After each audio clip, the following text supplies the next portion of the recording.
It's a condition that affects 1 in 10 Australians. Thyroid disorders can be crippling and they often go undiagnosed.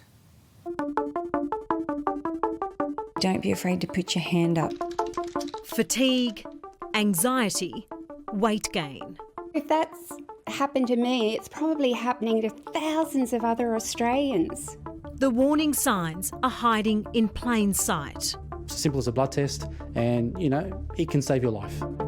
So why should we care about our thyroid? Well, chances are you or someone you know is living with a thyroid-related disorder. Every year, 60,000 people are diagnosed. But alarmingly, over 1 million more Australians are walking around unaware they have the condition. From a little girl, Beverly Garside knew something was wrong. I was always very tired, didn't want to eat. I was always very skinny, and it developed into more pronounced symptoms as I got older. Beverly says it took 4 miscarriages before doctors finally turned to her thyroid. No one tested my thyroid, looked at my neck, no one recognised any symptoms. So I was diagnosed with Hashimoto's disease and Graves' disease. The thyroid is a gland at the front of your neck, shaped like a butterfly. It produces a hormone that helps regulate your metabolism. Too much of that hormone leads to Graves' disease. If you're overactive, you become very anxious, you lose weight, you sweat a lot perhaps, you don't sleep well, your heart can race. Hashimoto's disease, you'll experience the opposite. You become tired, lethargic, your memory will deteriorate, you could become very fluidy, put on weight, constipated, your hair can thin, your eyebrows can fall out, your skin can become dry. 1 in 10 Aussies have a thyroid problem, and 70% are women. It's your battery, definitely. It's your little powerhouse of everything to do with your metabolism, your higher level thinking, memories.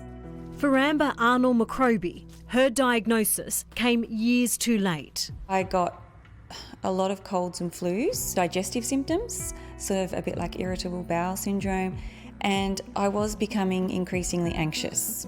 What seemed like everyday symptoms were far more sinister. Finally went back to a different GP and she suggested some other tests and they said, it was thyroid cancer. Within that week, my life just really changed. Amber endured 3 years of radiation treatment and now a lifetime of medication and the constant worry her cancer could return. Why was it sort of ignored, I guess, or why wasn't I given enough information to make a more informed choice about getting some more tests done or what it all meant? Glenn Ramos's thyroid cancer also went undetected for far too long. So you're 28, you're fit as a fiddle. How do you take that news? I actually realised that I couldn't button up my shirt properly. I actually had to go up a size in my shirt. And what it ended up being was just I had so many tumours in my neck. My neck was growing. Almost 2 decades later, it's always in the back of his mind. I constantly live with that fear of cancer.